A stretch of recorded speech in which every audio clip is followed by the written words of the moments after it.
기름으로 만든 밑반찬들을 즐겨 먹는다는데, 그런데 식사 중 어딘가 다소 불편해 보이는 그녀. 사례가 들린 듯 한 번 시작한 기침은 멈출 기미를 보이지 않고 급기야는 입을 막았던 휴지에 피가 묻어나기까지.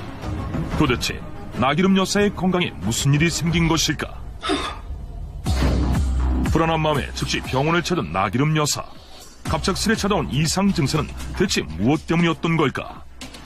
지금 진단 결과가 나왔는데요. 폐암이십니다. 폐암이요? 청천벽력, 폐암이라는 충격적인 진단. 아, 말도 안 돼. 저는 술도 안 하고 담배도 안 폈어요. 제가 무슨 폐암이에요. 혹시 평소 식습관이 어떻게 되세요? 의사에게 평소 자신의 식습관에 대해 하나둘 이야기하는 나기름 여사. 그런데 나기름 여사의 말을 듣던 의사의 표정이 점차 굳어지는데 무엇이 문제였던 것일까? 어머니께서 식습관에 문제가 있으시네요. 잘못된 식습관이 폐암을 부른 것 같습니다. 나기름 여사의 잘못된 식습관이 폐암을 불렀다? 다양한 식물성 기름을 요리에 활용하며 채소 반찬을 즐기는 등 오히려 건강에 상당히 신경 쓰고 있었던 나기름 여사. 그녀의 식습관이 왜 문제라는 것일까? 산패된 상태의 참기름을 나물 무침에 사용해 섭취한 것이 문제가 됐습니다. 네, 산패된 기름은 쉽게 말해서 상한 기름을 말하는데요. 이 기름이 다양한 요인으로 인해서 산화가 되어서 상태가 변질된 것을 뜻합니다. 산패된 기름은 쉽게 말해 상한 기름, 즉 썩은 기름을 뜻하는데 기름이 여러 요인으로 인해 산화된 상태로 변질된 것을 말한다. 그렇다면 상한 기름이 어떻게 암을 부르게 되는 것일까?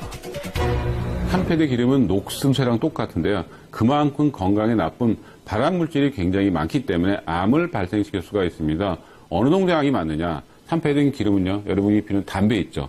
담배보다도 무려 1만 배나 많은 발암물질을 가지고 있기 때문에 그 산패된 기름을 먹을 경우에는 암이 잘 생기고요. 즉 잘못된 기름을 먹을 때는 바로 약이 아니라 독이 되는 것입니다. 한순간에 독으로 변할 수 있다는 기름. 나기름 여사가 사용한 기름은 유통기한을 넘긴 상태였는데 기름통에 기재된 유통기한만 잘 확인해도 기름의 산패 여부를 확인할 수 있다고 한다. 하지만 유통기한이 지나지 않은 기름도 상해버릴 수 있다는데, 보통 산패된 기름이라고 하면 유통기한이 지나서 더 이상 사용이 불가능한 기름으로 알고 계시는 경우가 많은데요. 유통기한이 지나지 않은 기름도 보관 상태에 따라서 가정에서 쉽게 산패될 수가 있습니다. 보관 상태에 따라 기름이 쉽게 상할 수 있다? 그렇다면 우리 집에 있는 기름의 보관 상태는 어떨까? 일반 가정집 몇 곳을 방문해 기름의 보관 상태를 확인해보기로 했다. 가장 먼저 살펴본 것은 자칭 살림꾼을 자부하는 10년차 주부 한정아 씨의 집. 그녀 역시 요리할 때 꼭 사용하는 것이 기름이라고 하는데, 기름은 하루에 여러 번 쓰는 것 같아요. 예, 아이들 볶음 요리, 볶음밥, 아니면 이제 뭐 유부초밥 같은 거 할 때는 거기다 살짝 참기름 같은 것도 이제 첨가를 해주면서 자주 쓰는 편입니다. 한정아 씨는 기름을 자주 사용하는 만큼 손이 닿기 쉬운 가스레인지 근처에 두고 사용하고 있었다. 사용하는 기름의 유통기한을 살펴보니 사용기한을 넘기지 않은 상태였는데, 그렇다면 한정아 주부가 쓰는 기름의 상태는 어떤지 측정해보기로 한 제작진. 적당량의 기름에 산패도를 측정할 수 있는 종이를 15초 동안 담근 후 건져내고 40초 후에 관찰하면 종이의 색깔 변화에 따라 기름이 얼마나 상했는지 산패도를 확인할 수 있다고 한다.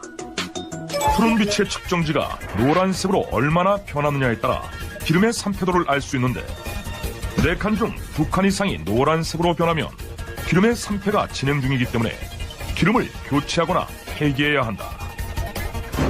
한정아 씨의 집에서 사용되고 있던 기름의 경우 유통기한이 지나지 않았음에도 불구하고 종이의 노란색이 2칸, 사용이 불가능한 상태임을 확인할 수 있었다. 발암물질이 나오는 거잖아요. 그럼 저희가 그걸 먹었다는 게 상상할 수가 없어요. 지금 당장이라도 빨리 나가서 버리고 싶습니다.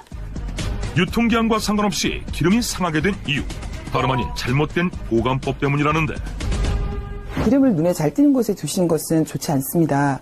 기름의 산패에는 열과 빛, 공기 이 세 가지 요인이 크게 영향을 미치게 되는데요. 식물성 기름의 풍부한 불포화 지방산은 빛에 오래 노출이 되거나 적절한 온도 이상의 열을 계속 가하게 되거나 혹은 공기와 많이 접촉하게 되면 성질이 변해서 기름이 산패되게 됩니다.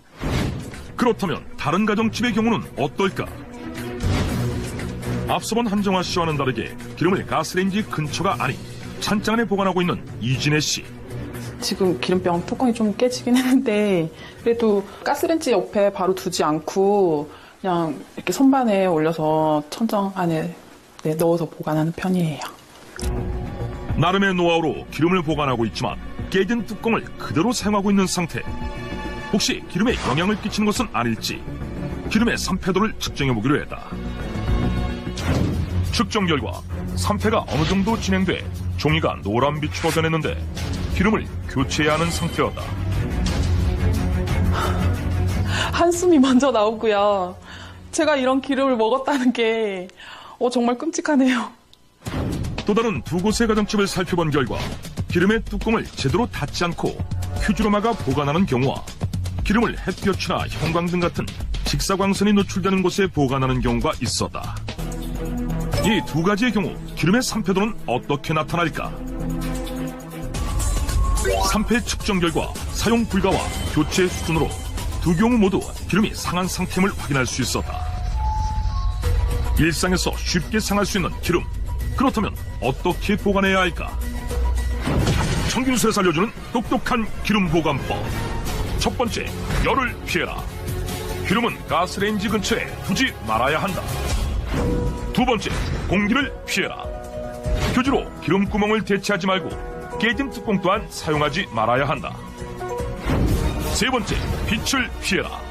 기름은 형광등이나 햇볕처럼 직사광선이 닿는 곳을 피해 서늘한 곳에 보관해야 한다. 이 세 가지만 잘 지켜도 상하지 않은 신선한 기름을 먹을 수 있다. 보관만 잘하면 맛은 물론이고 건강에도 도움을 주는 식물성 기름. 우리는 건강을 위해 기름을 꾸준히 먹고 있다는 한 사람, 정은주 주부를 만났다. 자신이 즐겨 먹는다는 기름을 꺼내 보여주는 정은주 주부.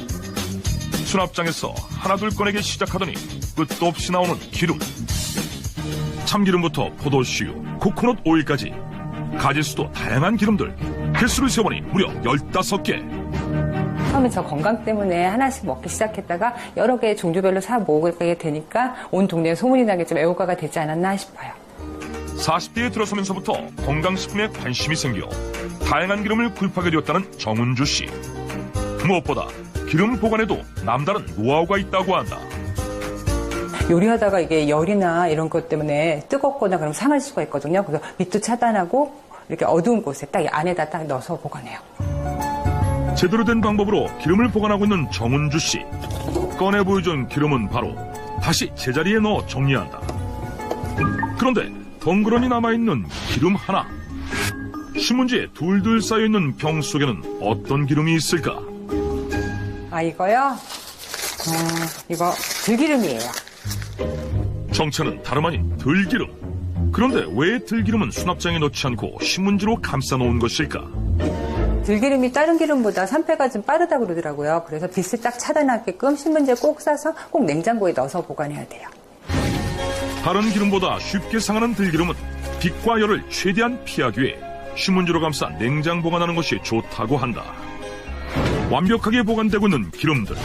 그렇다면 정은주 씨의 집에 있는 기름 상태는 어떨지 우리는 평소 가장 많이 사용한다는 4종류의 기름에 대한 산패도를 측정해보기로 했다.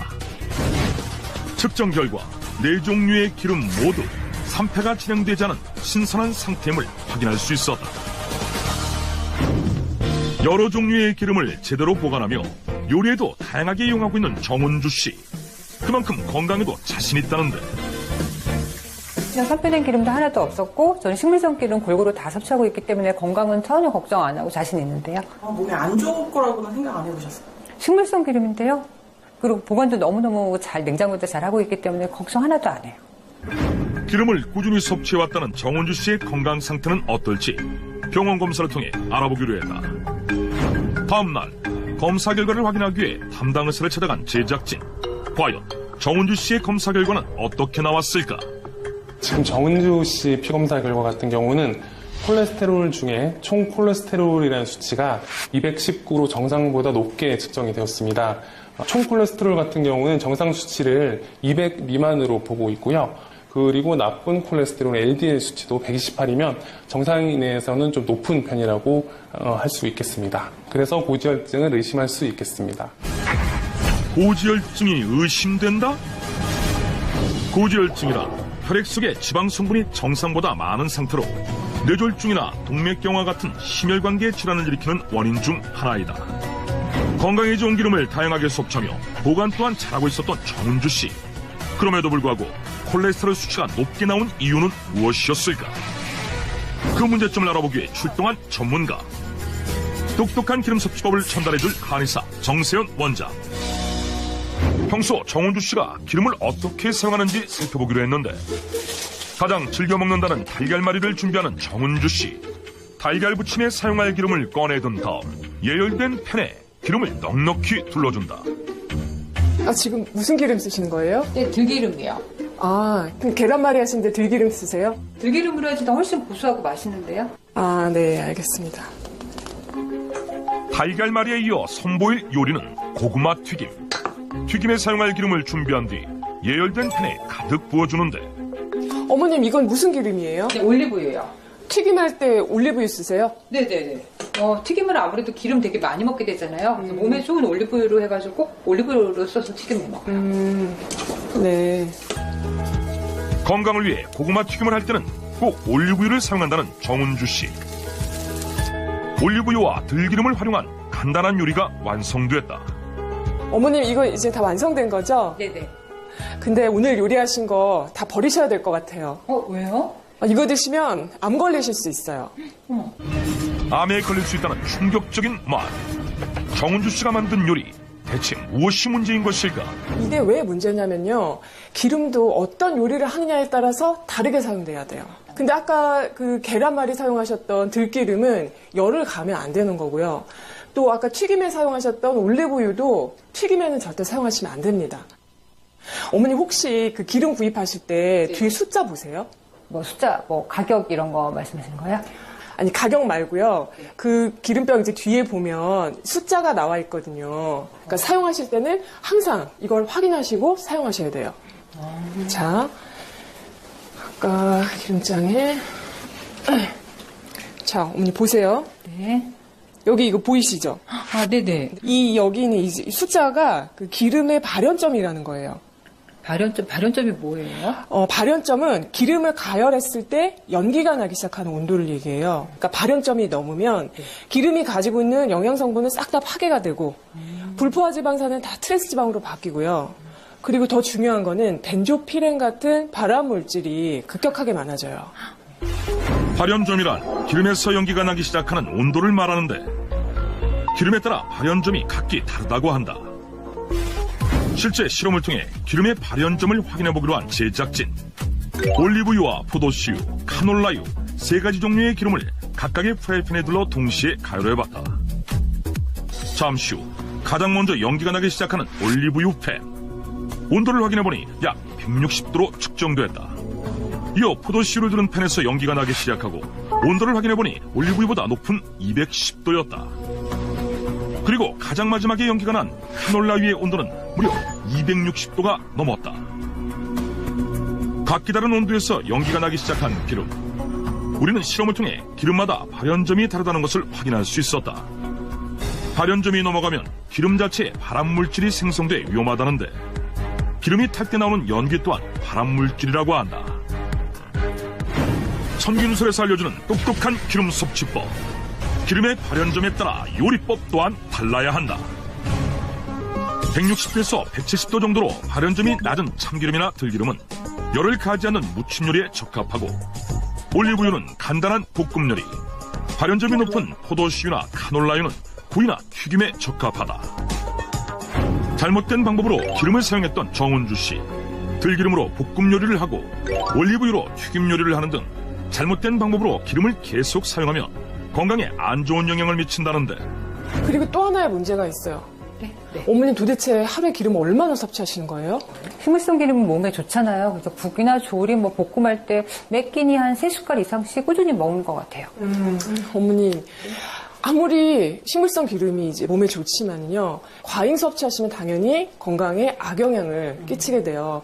그러니까 기름을 과잉 섭취하시면 이 기름이 체내에서 자체적으로 산패되면서 독성 물질을 지금까지 기존의 식용유가 가지고 있는 패턴을 새로운 패러다임으로 바꾸는 결정적인 역할을 하고 있습니다. 기름이 가지는 가장 큰 고질적인 문제는 산패 현상이고, 또 두 번째는 이런 산패 현상으로 인해서 우리 인체에 2차적으로 생기는 질병의 크기가 매우 중요하다고 생각이 듭니다. 또 기름이 가지고 있는 친환경적인 요소, 즉 물과 같이 쉽게 분해되어 환경적인 차원에서 도움이 된다면 이것 또한 매우 큰 의미라고 생각이 듭니다. 기름이 저희들이 오메가3가 가지고 있는 영향은 이미 농진청에서 항염작용, 항암작용, 항산화작용, 나아가서 면역 증강 작용까지 결정적인 역할을 한다고 이미 연구 논문으로 발표되어 있습니다. 이러한 제품이 사하라유로 거듭났으니 음식을 통해서 우리가 가지고 있는 60조 개의 세포를 활성화한다는 것은 매우 고무적인 일이라고 생각이 듭니다. 덜게 추출 오메가3가 가지고 있는 특성은 첫 번째, 물 같은 기름입니다. 그래서 산패 현상이 거의 일어나지 않고, 또 발효 성분을 가지고 있어서 기름이 가지고 있는 그 여러 가지 복합적인 문제들이 음식에 첨가가 되면은 이미 곰팡이균이나 바이러스가 있는 경우에는 더 빨리 상하는 경우를 많이들 보셨을 겁니다. 저희들 같은 경우 발효 성향을 가지고 있기 때문에 음식의 고유의 맛을 다시 복원시키는 그런 성향을 가지고 있습니다. 마찬가지로 이와 같은 현상들이 저희들이 20년간 바이오 공법으로 적용이 되었기 때문에 특허 과정에서 같이 생산될 수 있었습니다. BST 바이오 공법은 바이오 시그널 테크놀로지라는 용어로서 생명공학적 차원에서 신호 전달을 통한 에너지를 증폭시키고 불필요한 에너지들은 안정화시키는 공법입니다. 이미 저희들이 미국, 일본, 중국을 통해서 이 기술이 입증되어 있고, 식품으로는 국내에서 처음으로 저희들이 발명 특허를 받았으며, 또한 미국 FDA 승인을 통해서 안심하고 드실 수 있는 그런 사하라유로 제품이 거듭났습니다.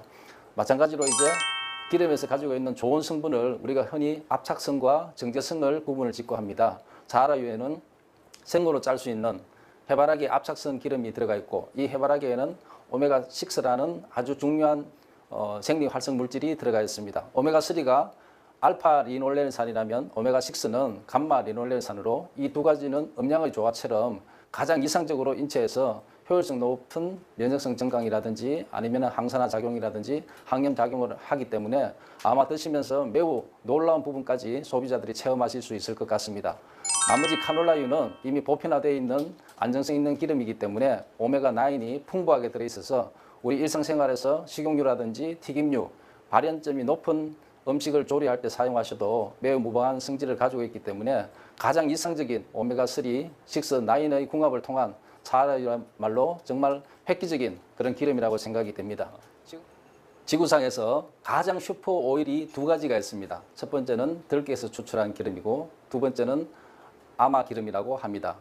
이러한 내용은 비단 음식에서 일어나는 여러 가지 현상뿐만 아니고 여러 가지 오메가3, 오메가6, 오메가9이 들어가 있는 식물성 기름은 생리 활성의 작용이 인체뿐만 아니고 우리가 가지고 있는 농산물이라든지 축산물 여러 가지 환경 부분에까지도 동일하게 적용되기 때문에 냉동식품에 저희들 기름을 발랐을 때 음식이 복원되어 갓 잡은 생선처럼 또는 육고기처럼 맛이 좋아지고, 농산물에 저희들 오메가3를 혼합하여 사용하시면은 성장의 속도가 매우 빨라서 수확의 큰 기쁨까지 가져가실 수 있다고 생각이 듭니다. 간단하게 또 다른 어떤 용도는 피부에 바르거나 상처가 생겼을 때 민간요법으로 기름을 사용해 왔듯이 오소리 기름을 대체한다든가 또는 뭐 기타 특용 기름을 대체할 수 있는 그런 영향력까지 저희들이 오메가3, 6, 9이 들어있는 사하라유가 큰 역할을 하기 때문에 사용하셔도 전혀 부작용 없이 큰 효과를 기대하실 수 있을 것 같습니다.